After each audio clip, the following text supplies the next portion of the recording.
audio jungle.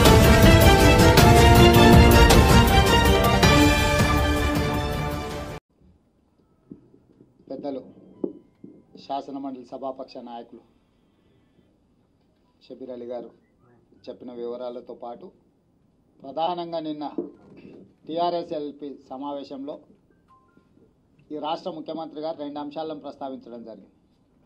మొదటిది September 2 నాడు కొంగర కలాన్లో నిర్వహించబోయే సభ, రెండవది ముందస్తు ఎన్నికలు. మొదట మనం సభ గురించి మాట్లాడుకుందాం. 25 లక్షల మందిని కొంగర కలాన్లో భారీ బహిరంగ సభ పెట్టి ప్రగతి నివేదన పేరు మీద నివేదిక తెలంగాణ చేసిన అభివృద్ధి గురించి మేము మాట్లాడతాం, వివరించడం జరుగుతుందని ముఖ్యమంత్రి గారు చెప్పారు. ఈ సందర్భంగా తెలంగాణ సమాజానికి నేను చేసే విజ్ఞప్తి మీడియా మిత్రులకు కూడా 25 లక్షల మంది రావాలంటే 2,50,000 వాహనాలు కావాలి.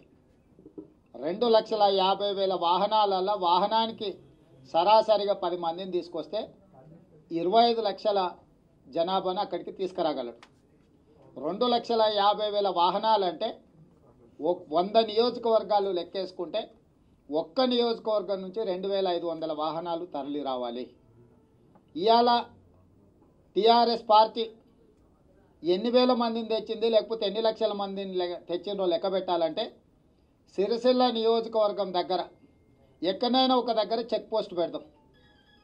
ముఖ్యమంత్రి గారి కుమారుడు కేటీఆర్ గారు ఆయన నియోజకవర్గం నుంచి 25,000 మందిని తరలిస్తే ఆ విధంగా 100 నియోజకవర్గాల నుంచి ప్రతి నియోజకవర్గం 25,000 మందిని తరలించినప్పుడు 25 లక్షల మంది అవుతారు. కాబట్టి నిజంగానే ఆ సభకు 25 లక్షల మంది వస్తారని ప్రభుత్వం కేటీఆర్ నమ్మితే సిరిసిల్ల నుంచి 25,000 మంది సభకు వస్తున్నారా లేదా? 100 నియోజకవర్గాలను లెక్కించాల్సిన అవసరం లేదు. అన్నం ఉడికిందా లేదా ఒక మెతుకు పట్టుకొని చూసే ఏ రకంగా చెప్తామో సిరిసిల్ల నియోజకవర్గం నుంచి నువ్వు అక్కడ ఆ నియోజకవర్గం నుంచి 2,500 వాహనాల నెంబర్లతో సహా మీరు లెక్క విడుదల చేయాలి. లేదా పాత్రికేయ మిత్రుల సమక్షంలో అన్ని వాహనాలను ఒకే దారి నుంచి హైదరాబాద్కు తరలించండి, అన్ని వాహనాలను కూడా లెక్కేద్దాము.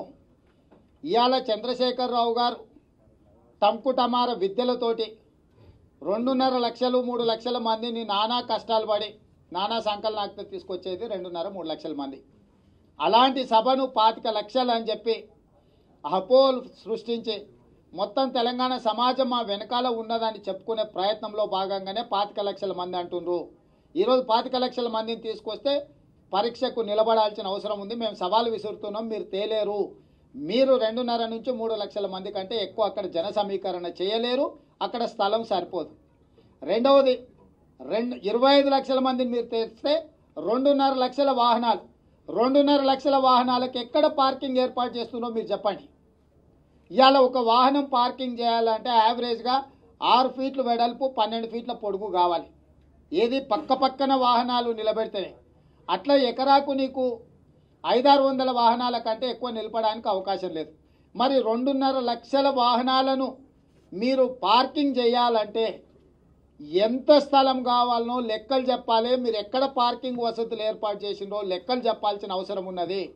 అదేవిధంగా 1 ఎకరాకు మీకు 2 నుంచి 2,500 కుర్చీలు వస్తాయి. 25 లక్షల మంది కూర్చోవడానికి వేయాల్సిన కుర్చీలకి ఎంత స్థలం కావాలి? కుర్చీకి మధ్యలో మనుషులు కదలడానికి ఎంత స్థలం కావాలి?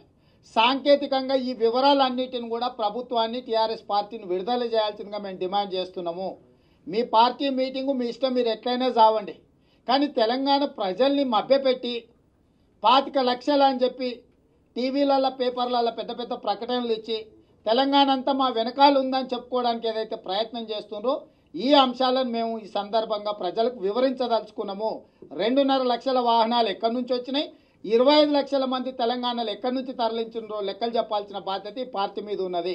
రెండవది అత్యంత కీలకమైనది, 2.5 లక్షల వాహనాలను ఒకవేళ తరలించాలంటే ఒక్క వాహనానికి సరాసరిగా 5,000 రూపాయలు ఖర్చు వస్తుంది. ఆదిలాబాద్ నుంచి వస్తే 10,000 అవుతుంది, ఖమ్మం నుంచి వస్తే 8,000 అవుతుంది, మహబూబ్ నగర్ నుంచి వస్తే 7,000 అవుతుంది, రంగారెడ్డి జిల్లా నుంచి వస్తే 4,000-5,000 అవుతుంది.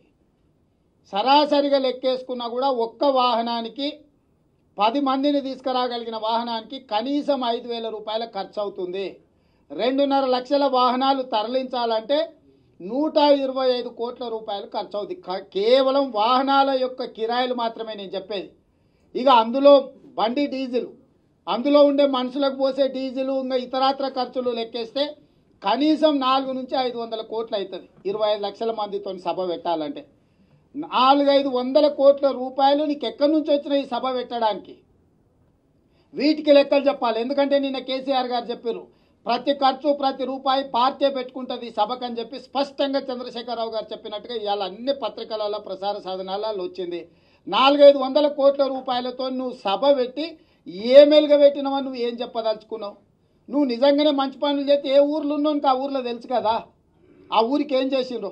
ప్రతి ఊర్లో నీకు పార్టీ యంత్రాంగం ఉంది కదా, ఏ ఊరికి ఆ ఊరికి గ్రామసభ ద్వారా గ్రామసభ పెట్టి ఇగో టీఆర్ఎస్ పార్టీ చంద్రశేఖరరావు గారు ముఖ్యమంత్రి అయినాక మీ ఊర్లోకి ఇంతమంది దళితులకు 3 ఎకరాల భూమి ఇచ్చినాం, మీ ఊర్లోకి ఇంతమంది పేదోళ్లకు డబుల్ బెడ్రూమ్ ఇండ్లు ఇచ్చినాం, మీ ఊర్లో చదువుకున్న యువకులకు గిన్ని ఉద్యోగాలు ఇచ్చినాం, మీ ఊర్లో ఉన్న మైనారిటీలకు 12% రిజర్వేషన్ ఇచ్చినందుకు ఇంతమంది లబ్ధిదారులు, మీ తండాలలో ఉన్న గిరిజనులకు 12% రిజర్వేషన్తో ఇంత లబ్ధి జరిగింది. కేజీ టు పీజీ ఉచిత నిర్బంధ విద్య వల్ల మీ ఊర్లో ఉన్న విద్యార్థులందరికీ కూడా చదువు చెప్పిస్తున్నామని చెప్పి ఎక్కడెక్కడ గ్రామ సభలు పెట్టి గ్రామ సభల ద్వారా టీఆర్ఎస్ వివరించుకుంటే రూపాయి ఖర్చు లేకుండా ప్రతి పౌరుడికి నీ ప్రగతి నివేదన సభ అక్కడ పెట్టుకోవచ్చు కదా.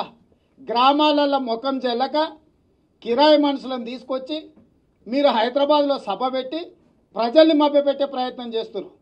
లేదంటే ఓ కామెంట్ చేయండి. ఎప్పటికప్పుడు మా వీడియోస్ చూడాలంటే సబ్స్క్రైబ్ చేసుకోండి.